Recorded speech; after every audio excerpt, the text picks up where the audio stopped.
Everywhere you turn, there is someone talking about CBD right now. The hard part is when you're looking at the effects of CBD on the body, there's only so much that can really be talked about. You see, there's a lot of censorship because it's so close to cannabis, it's very difficult to talk about CBD. So what I wanted to do in this video is I wanted to break down the science of how it truly works in your body. I want to do this because I feel like there's a lot of misinformation out there. And I also feel like we need to understand that endocannabinoid receptors in our body are a natural thing, and endocannabinoids are a natural thing that are existing in our body. So in this video, what you're going to see is ultimately an overview of what happens inside the body with endocannabinoids, with different adenosine receptors, with different serotonin receptors, glutamate, dopamine, all the things that actually make your body go round when it comes down to endocannabinoids. So first off, what we have to talk about is what exactly is CBD? All right, CBD is the non-psychoactive component of cannabis. Okay, so CBD oil is usually extracted, and it's the component that doesn't have an effect like THC. So it works on different receptors within the body. Most of us know this by now because we see influencers all over the place talking about CBD, and they're all acting like crazy experts. The thing is it goes a lot deeper than the fact that it's just not THC. Okay, there's a lot that goes on in the body. So how exactly do these endocannabinoid receptors work within the body? You see, we have two different receptors. We have CBD1 and CBD2. And these are all throughout the body. They're not just in the brain. Okay? They're not just affecting the psychoactive portion of the body. Okay? They are affecting the brain, but also even more so throughout the course of the body in our inflammatory system, in our immune system, and everything that we need to know there. Okay? CBD1 is found mostly in the brain, however. So CBD1 is the one that affects your mood, it affects emotion, it affects a lot of things when it comes down to your appetite, even coordination, movement, and pain that relates to your brain and how you perceive it. Okay, then we have CBD2. CBD2 works on the body, works on inflammation, works on the immune system. And there is a correlation between CBD1 and CBD2. They communicate, of course, but one is more so for the brain and one is more so for the immune system and for the body. And what you're going to find is that THC activates both of these. But here's what's interesting.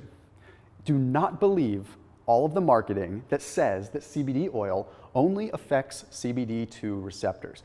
That is not true. That's not how it works, okay? CBD2 receptors have to do with the immune system and inflammation, like I said. But CBD oil does not directly affect CBD1 nor CBD2 receptors. It doesn't affect them at all. See, what it does is it influences the body to naturally utilize more of its naturally occurring endocannabinoids. See, endocannabinoids are things that our body can create, but we also get them from food and various polyphenols that we consume. It's a totally normal, natural thing. Whether our body uses them is a completely different story. So CBD oil influences the body to utilize more of the endocannabinoids that are already existing, therefore enhancing how those endocannabinoid receptors, particularly CBD2, actually utilizes them. So it's not directly affecting the receptors the way that THC would. But how does it actually work in the body? I'm talking about receptors, and that's all fine and dandy, but what physiological effect does this have? Well, here's the interesting thing.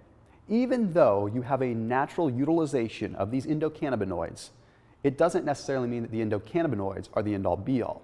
You see, it's the byproduct of this. It's the utilization and the activation of vanilloid receptors, of adenosine receptors, and serotonin receptors that ultimately give us the sensation and the end result that we are seeking when we look at a CBD oil. Okay, so the vanilloid receptors end up working with body temperature. They end up working with helping you regulate that system within the body, also helping you regulate inflammation through different ways. If we have a higher core body temperature, it's going to affect our inflammation. If we have a lower core body temperature, it's going to affect our inflammatory levels within the body.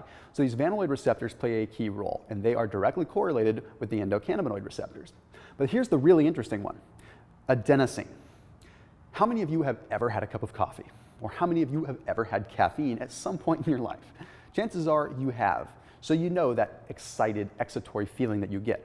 Well, what happens with adenosine is you end up blocking adenosine with caffeine. Caffeine blocks the adenosine receptor, which therefore means that you get more excited because adenosine would normally make you relaxed. So if you have a lot of adenosine in the body, you're relaxed, you might even be sleepy. But caffeine blocks that receptor, which therefore makes you more energized. Well, CBD affects the adenosine receptor by increasing the activity of it. So you might be wondering, well, does that mean it's going to do the opposite of caffeine? Well, kind of. It's going to do the opposite of the bad effect of caffeine in some ways.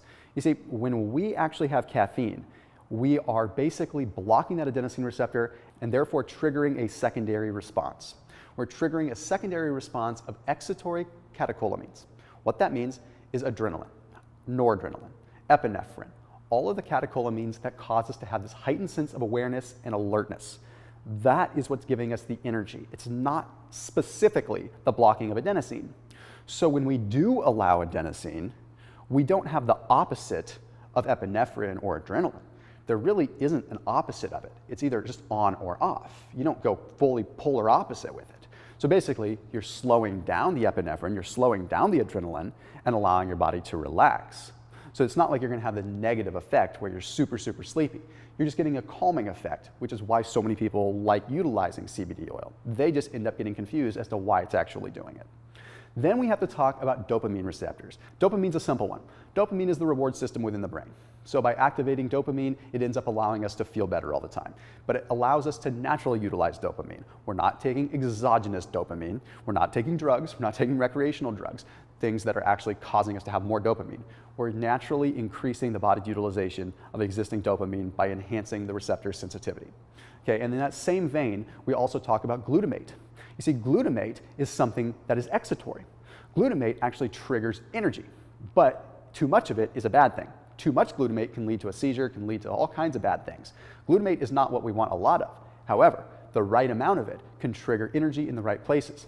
So when you think about the calming effect of adenosine, making you calm, and then you combine it with a specific energy effect of glutamate, you actually have a really unique thing. You're calm, but that glutamate is activating, energizing specific parts of the brain that are correlated with memory and retention. So thereby, you can have the right energy in the brain, stimulating creative process, all while feeling calm. So feeling calm, relaxed, anti-inflamed, yet still awake in terms of your brain. So very, very powerful when it comes to that. Then, of course, we look at the serotonin receptors. Okay, what ends up happening is CBD activates something known as 5-HT1A. 5-HT1A acts in a very similar way as an SSRI, a serotonin reuptake inhibitor. It allows our body to create more serotonin and utilize it more efficiently. Okay, so that's going to help you feel good. Serotonin is just a feel-good neurotransmitter in the first place. And lastly, cancer. I want to talk about this in a little bit more depth in another video in the future, but basically we have specific signals that happen in the body when it comes down to cancer. Specifically, I'm talking about GPR55. In this case, GPR55 is something that triggers minerals and vitamins to be retrieved from the bones to ultimately feed cancer. That's why when people get cancer, a lot of times they end up getting weaker bones. A lot of times they end up increasing their risk of fractures and things like that. So what ends up happening is CBD reduces the body's ability to retrieve nutrients from the bone to feed cancer cells. This is just one of the many ways that CBD has an effect on cancer, and it's one of the most researched. But of course, I'll do another video in the future that talks about how this actually has a specific effect on a multitude of different things when it comes down to cancer. So I hope that this video broke down CBD as a general overview and helped clear up some of the crazy marketing that's out there surrounding CBD.